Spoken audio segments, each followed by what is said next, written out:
Hey guys, welcome back to another video. Today, another one for my sun sign series. Today I'm doing sun in the sign of Scorpio in a birth chart. What someone is like when they have this going on in their chart. Just to reiterate, the sun is a very big part of our personality. Some would say that it is our personality, although that's not exactly accurate. Your personality is really everything in your birth chart going on and connecting and interacting with each other all at once. That's your personality. But the sun is a big part of your personality. It is the biggest planetary body in the sky. And it's the thing that gives us energy and gives us life and gives us light so that we can see things. So appropriately, the sun in your birth chart is the light that you are shining onto the world. It is your energy that you're giving. It is your light that you're shining. It's your vitality. It's your ego personality, really. It's how you want to be seen by others, for the most part. And it's also the thing that keeps everything else in orbit. You know, again, it's the largest celestial body, so has the greatest gravitational force, and it keeps everything in orbit around it.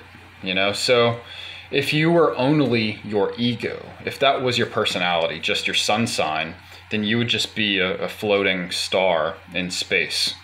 You wouldn't ever have any conflict. You wouldn't be interesting. You wouldn't have anything else to I guess, give your ego a context in which to flourish. So you'd just be a big boring ball of hot gas. And so the ego is important, but we have to realize that there's no substance to a person who is all ego, you know? You need the other planets and what they represent in your birth chart for you to have substance. And some sun signs put off more energy than others. Some have bigger egos than others. Leo is probably the biggest. Fire signs overall are pretty big. Scorpio might be the biggest non-fire ego. Now, since it is a water sign, I like to say of the water and earth signs that they're introverted rather than feminine, and of the fire and air signs that they're extroverted rather than masculine. In the sense that where an introverted sign's energy comes from is from within. An extroverted sign, air, fire, they gain their energy from the world for the most part. Okay, if you don't feed air and feed that fire, give air space to move and feed the fire, then they just die out, they wither away, right? So a water sign is self-contained, but think of water as something that needs a container for it to have shape, right? So Scorpio is a very deep sort of energy. Think of it being the ruler of the 8th house, the house of crisis, of depth. Whereas 12th is more of breadth, of going general, going broad, you know, expanding into infinite space. That's Pisces. Why Pisces is thought of as like kind of not of this world, right? Think of Scorpio as more of the depths of the ocean, right? We know, or at least, you know, scientists claim that we know about as much or as little of the depths of the ocean as we do of the external universe. So Scorpio is a deep sign, therefore they carry a sort of mystery about them.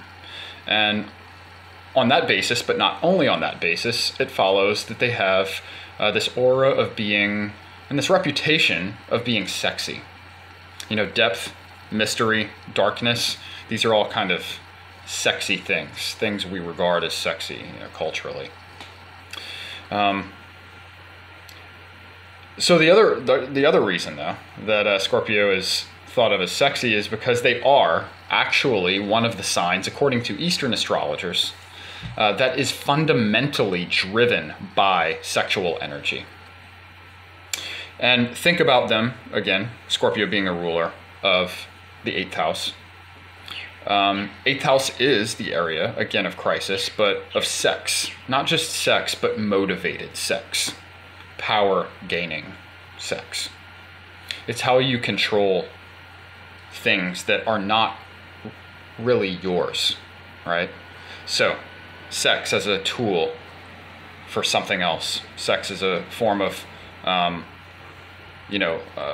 acquiring power, a tool for acquiring power in some way. 8th house also represents the depths of your psyche, your vices. It's opposite the 2nd house, which is about material resources, right? So it's not your resources, it's other people's resources.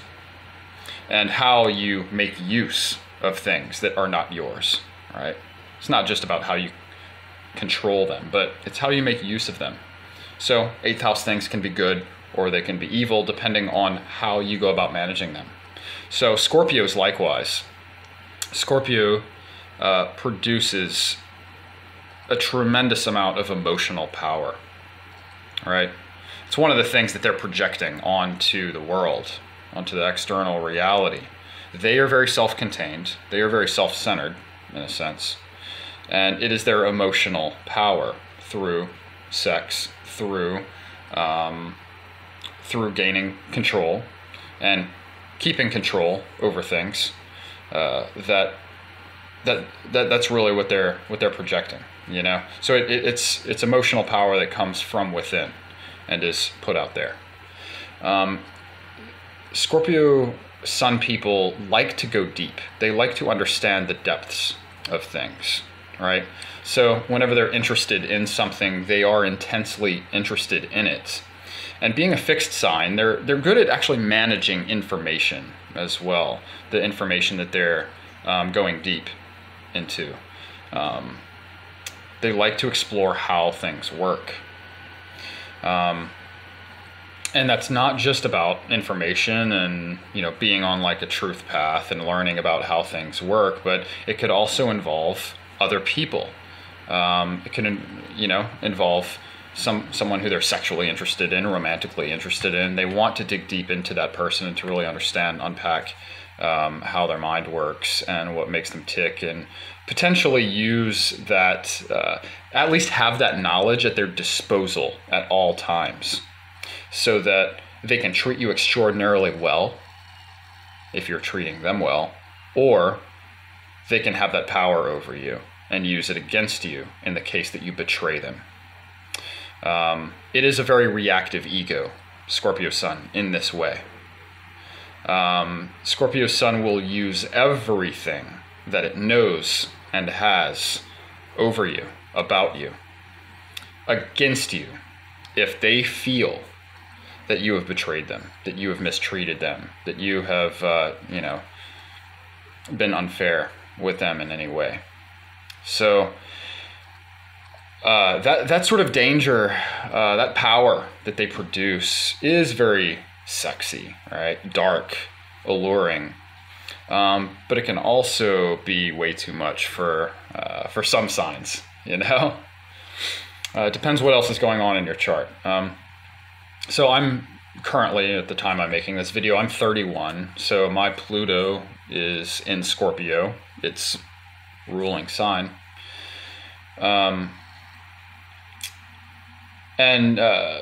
same is the case for, you know, most people of my generation have their Pluto in Scorpio. And so people around my age, born between, what was it, 1983 or 84, up through like the mid-90s. I can't remember exactly what the range of Pluto and Scorpio was.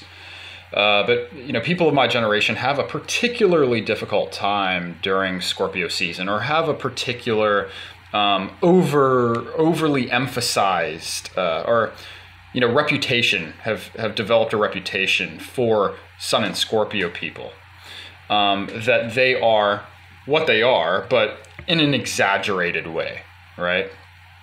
Because Pluto is about hidden things. It's about hidden desires. It's about deep transformation, existential transformation, things like that. Death and rebirth, all that good stuff. These are things that Scorpio is concerned with as a style of personality, right? Regardless of where you have Scorpio in your chart, right? So people of my generation tend to look at a Sun in Scorpio person because during Scorpio season, the Sun is illuminating our things of Pluto. We tend to see Scorpio people as being a little even more dark, more vengeful, more sexy, than maybe they even are. Or maybe it's perfectly accurate because of our Pluto being in Scorpio, those same exact traits are being illuminated. There's a light being shined onto them within ourselves. So it's actually a time for self-reflection, deep self-reflection into one's subconscious whenever the Sun is in Scorpio, right? If you have your Pluto in Scorpio, or really any planets, okay? It's a time to dig deep into whichever area of personality that planet represents, okay? So what else can I say about Sun and Scorpio people? They do have quite a boss energy about them. Fixed signs, I like to say, are good managers. But Scorpio, I think maybe more so than the other fixed signs, is more of a leader. We typically think of the cardinal signs as the leaders, the people who like to kind of put things into action and leave them for other people to manage and to do the dirty work with. And that's mostly true, but Scorpio can kind of play both roles, right? They can be a leader, and I think that stems from the kind of bigger, more self-centered ego. They do want to be in control. They want to be in charge because, again, if things go sour, they want to have the upper hand, If things are going well, they want to be credited with any good that comes from that, right? So because of that drive to want to be in control, Scorpio does have leadership ability and quality to them.